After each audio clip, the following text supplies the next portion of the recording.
I had an inclination that I wanted to be a fashion designer all my life, because when I was young in grade school, my favorite class was art class. I loved all the colors and drawing, and I just thought, gosh, could you ever make a living off of that? But yeah, I think that's the first inclination. And then the next sort of sign was after I had started sewing in junior high. I had a garage sale at my parents' house, and I put up on the, like a little string, a bunch of things that I had made that I wanted to get rid of, and people just kept coming in and like buying the stuff that I made. I thought, that's interesting.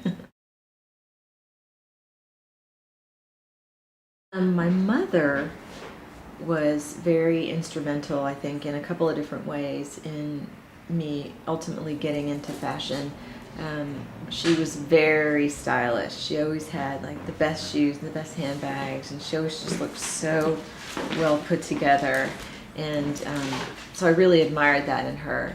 And then when I was in junior high, after I had learned to sew from the sisters at Incarnate Word Academy, for some reason, because my mother couldn't sew a button, hardly, but for some reason she really pushed my sister and I to keep sewing. So she bought us the best sewing machine you could possibly buy, and she always encouraged us and took us to the fabric stores and things like that.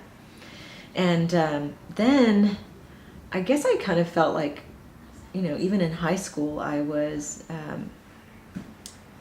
not really happy with the things that I saw in the stores to buy. And I thought, well, if I don't like it and I know how to sew, then I should just make it myself. And so that's how I kept with it throughout the years until after business school, I decided to go directly into the fashion industry.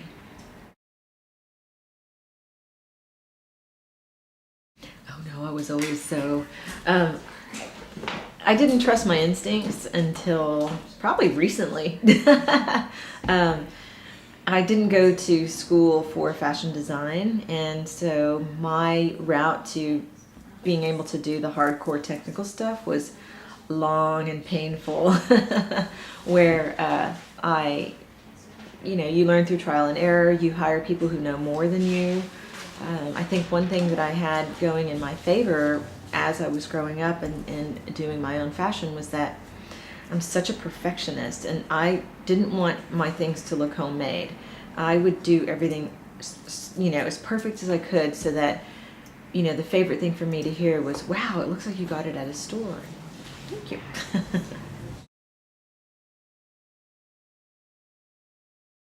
Doing bridal wear was a very interesting venture for me.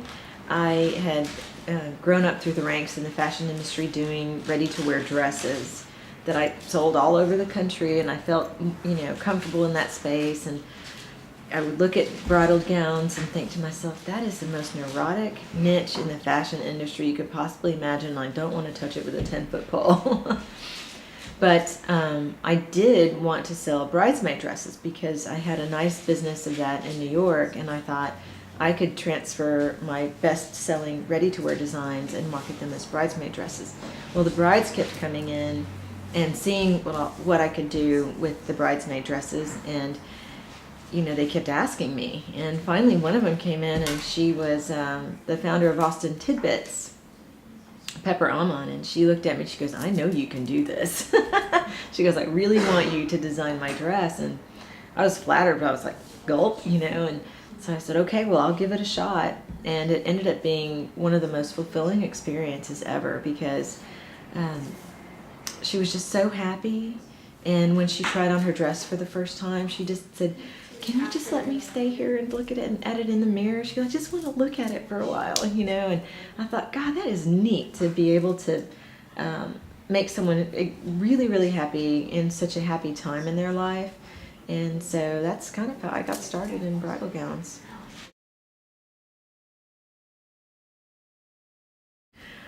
Oh gosh, my favorite designs that I've done. I have to admit that every single dress that goes out of these doors is my baby.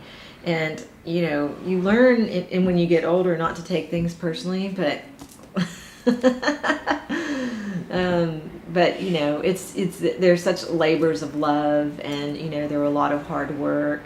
I would say if I had to pick out one, probably the dress that's on my homepage right now. It's a gray wedding gown that it's kind of over the top, but it's probably my most couture piece that I've done.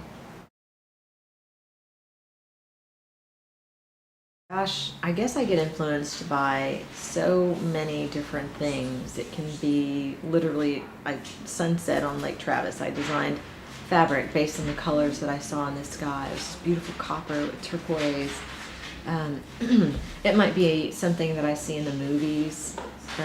It might be a woman walking down the street. I keep up with all of the fashion news, and I, keep a pulse on the bigger trends and the color palettes that are popular. It could even be a flower. I just designed a tie-dye tunic that is made out of strips of tie-dyed silk, and I put it in rows and rows and rows. But the strips sort of go in a circle in different undulating patterns, and it reminds me of a Georgia O'Keeffe painting. So I call that tunic the Hervé Leger meets Georgia O'Keeffe design, because it strips and then the floral. I started doing fashion here about 6 years ago, and I can definitely say it has evolved quite a bit, and I think it's getting ready to really, really take off. When I first started, there was really no one, not hardly anybody doing fashion here, and the graduates that were coming out of UT were convinced that they couldn't make a business of fashion here in Austin, and there really wasn't much of an infrastructure.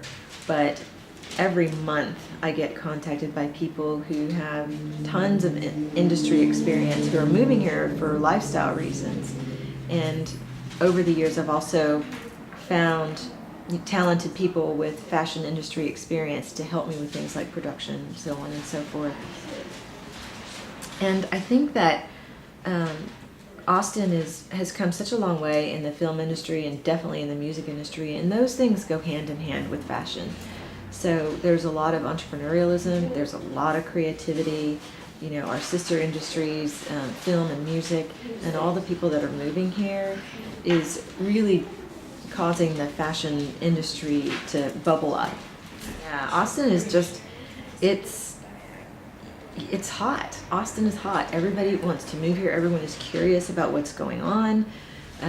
South by Southwest brings in $110 million in less than 2 weeks. I mean, there's just so much interest in Austin. And I just got a call last week from the Wilhelmina International Modeling Agency, and it turns out that they're opening up an Austin office, and they asked me to feature my designs in their runway show at their opening party, and I was just A, floored and honored, but B, I was just pleasantly surprised that an international agency of that caliber feels that there's enough of a market opportunity to open up in Austin. Oh my gosh. Well, a typical day, it's very, very long. It's very deadline driven. It can be stressful. It can push you in every way you can possibly think of. And, you're spinning plates all the time. I think that, one, because I'm an entrepreneur, and two, because it's the fashion industry, it's just go, go, go, go, go all the time. People tell me all the time they're really surprised at how much energy I have. I wonder how much longer that's going to last. But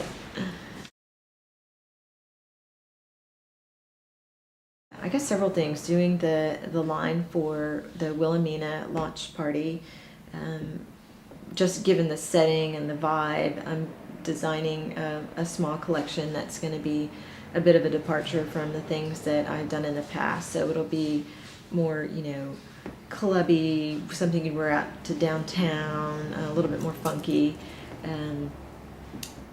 crocodile hot pants, and and then Japanese lacquered knit dresses with Italian sequins, things like that. And then in the summer, when things get a little bit slower in retail, I am planning to go back to Australia to sell my more classic feminine designs to the ladies down in Melbourne for the Melbourne Cup, which is like Ascot or the Kentucky Derby. They go way out with their outfits, you know, the hats and the fascinators and the fancy dresses. And then the other thing I've got going on is expanding my business and merging it with another female entrepreneur in town.